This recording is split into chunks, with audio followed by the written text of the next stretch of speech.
even hear me? Or is my heat on too high? Hi everyone, welcome back to my channel. So for today, I will be trying the new pistachio latte from Starbucks. I wanted to shake it up. You know, they came out with a cold brew and no, I wanted to shake it up. I wanted to go full blown, like 40 grams of sugar for you guys. Why not? I mean, now my whole day is shot for like my eating, but that's fine. I'm getting mine iced with soy milk. So I'm gonna be trying that. In addition, I'm going to be talking about ways to save money while you're in Disneyland. So no, not saving for Disneyland, ways to save money in Disneyland. This is honestly really important for me because pre-pandemic, I was going often, so I like to save a buck or two when I can. Let's get the ball rolling. Look, I have my page. It's all like color coded. All right, we are on our merry way. Hold on, I'm gonna pull over. Crew neck of the day, Pixar Studios, the more you know. First, I'm gonna talk about some things like in the park. Like if you know you're stuck in the park all day, like there's nothing you can do, you're there all day, then these are my tips for you. Disclaimer, I guess, with the pandemic and everything going on, who knows what Disneyland will be like after this. So this is based on the assumption that everything went back to normal. So the Starbucks is a drive-through. Good morning, welcome to Starbucks. How can I help you today? Hi, I just placed an online order for Maddie. Yeah, looks like it just came through. Okay, thank you. Oh my god, we matched today. Number one thing, I guess, just to pay attention to. When you're eating at Pizza Port, does anyone really think about how expensive the pizza is? It's like $9 or $10 for one slice of pizza. Like, is that not like absurdity? And I mean, I'll eat anything that's put in front of me, but I don't really even like their pizza. So my tip for that, like this would be in my case because I usually drive, I would literally go to Costco and like go buy a pizza for $9. Honestly, if you know that your whole family's gonna be eating pizza, could you imagine if you have a family of 5 eating after tax like over $10 of pizza, and that's just one slice? You're telling me that you eat one slice of pizza? I don't think so. That's $50 at least, not including drinks or anything else people order. Oh my god. Thank you. Have a great day. Okay, this better be the best goddamn latte I've ever had. Okay. Oh wow. Okay, here are my thoughts. If you gave me this and gave me like a caramel macchiato, I don't even know if I could tell the difference. I mean, maybe call me like a fake coffee connoisseur. It's good. Now that I'm tasting it, I can taste the nutty flavors. But if I were to put this next to like a caramel one or like a full-blown vanilla latte with not the sugar-free vanilla, like they all taste pretty similar. I get the nutty hints in this, but I think for myself, for the 40 grams of sugar, like this is not something where I'd be like, yes, I need it again. I don't know like what that stuff is on the bottom. Okay, next. If you're going with kids, I don't have kids. Let me start by saying that because I feel like every time I make a comment about a child, I get like crucified, even though it's like I don't need to have a kid to know how a kid shouldn't be acting. Anyways, if you have a kid, kids, children, plural, this is something I will definitely be implementing with them when we go to Disney. Allow them one treat. Like one treat item. So that you're not spending a ton on like a million things that your kids want to eat. And I'm talking like a Rice Krispie treat, ice cream. I mean, you can even cap it at a certain price limit, a cookie. Did I already say that? Something like that. But I highly recommend doing that so that your kids go in with that expectation of knowing they can pick out one thing. So what is that one magical treat gonna be? And you're not stuck buying these magical treats for every single occasion. Next, if you're not that hungry, split a meal with someone in your party. If you know, like you don't eat that much, which isn't really my case, but split something with your family. I think there are a lot of items that are splittable. Like if you go to the Lamplight Lounge and you're getting lobster nachos, you could totally share those. If you're going to the Craftman's Grill, you're getting the lobster quesadilla, share it. If you're going to the Zocalo del Rancho restaurant, they on the secret menu, I don't remember what it's called, what the burrito is called, but they have a secret menu burrito, which is both of the Guadalajara and the Sonora like put together, both of those burritos put together, and it's massive, and it's not even that much more expensive, maybe like a couple dollars. So you can get that, or even the burritos in general are really large. Oh my god. You can always just split a meal with someone. They do have really large portions, and then that kind of like ties it. No, that doesn't tie into my next one. JK. What is this at the bottom? Next.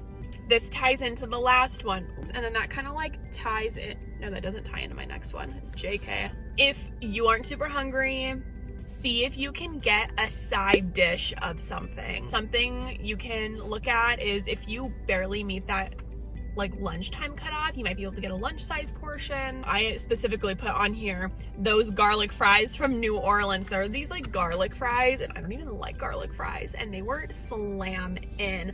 I don't know exactly where they're from, but I'm sure my creative director, Melissa's manager, editor, videographer, sister, we'll put that somewhere on here exactly where those were from, because she brought me there. Oh, this all involves food. Okay, but how I was saying one treat per child, I think you can also apply that to like a souvenir, because trust me, as a kid, I know how important it is to want a souvenir from Disney. So I think keeping it like one thing each time, depending on how often you go, isn't bad. And then capping it at a certain price point. Now this is where it gets like a little sticky with the pandemic. Get a slice of bread at Boudin's. It's free when you go through that little walkthrough. I would literally go walk through there like 5 times in a row.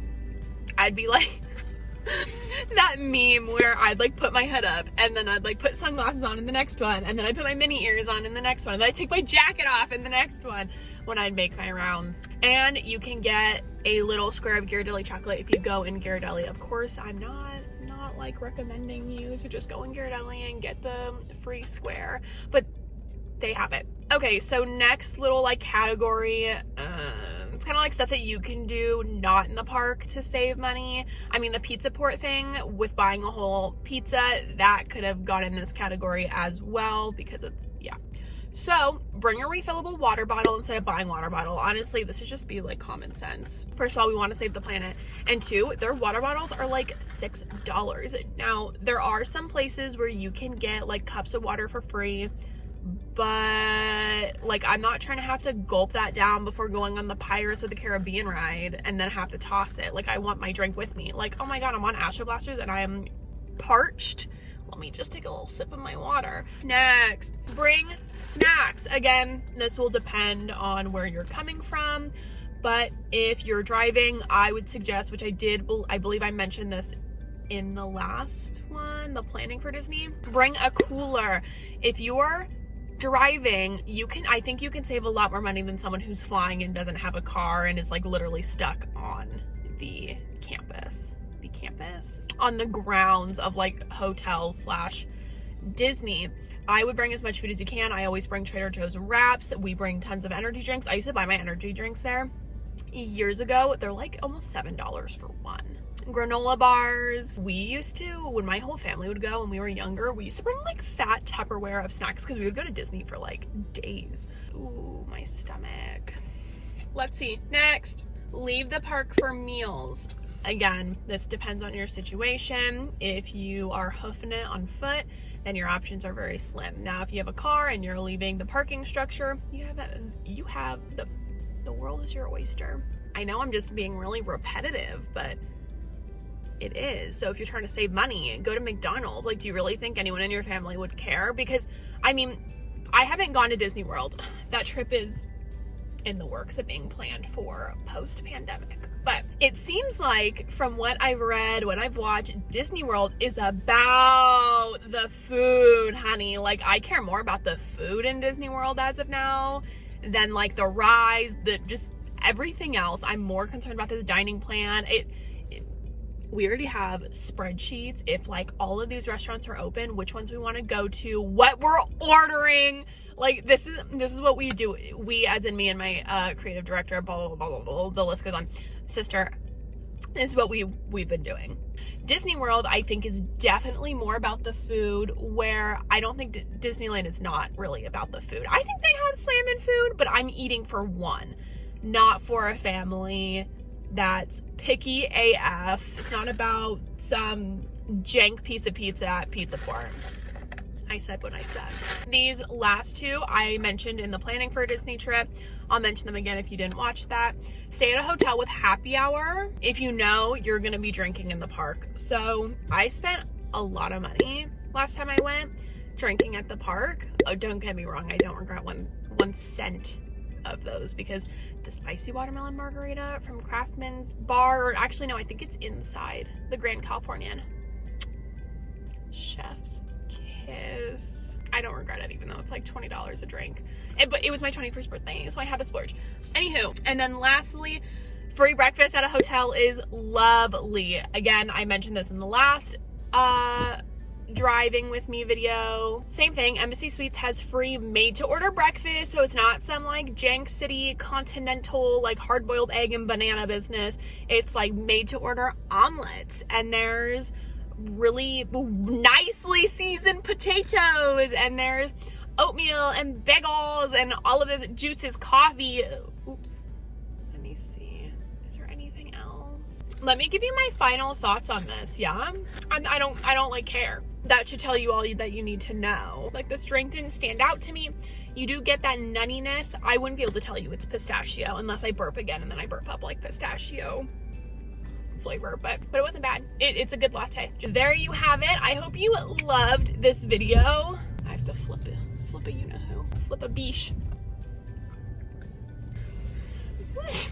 Thank you so much for watching this video. Give it a thumbs up. Go ahead and subscribe. Leave a comment. Is there something wild out there that you want me to try? Can you like please give me some options, because like I'm kind of tired of just like Starbucks and drinks and would like to try some food items. Please let me know. If you have any tips for saving at Disney that I didn't cover, which I'm sure there's a million out there, tell me. Please tell me. I want to know, because maybe I'll use them in the future, or maybe I'll just laugh at you because that was like a heinous recommendation. Anywho, make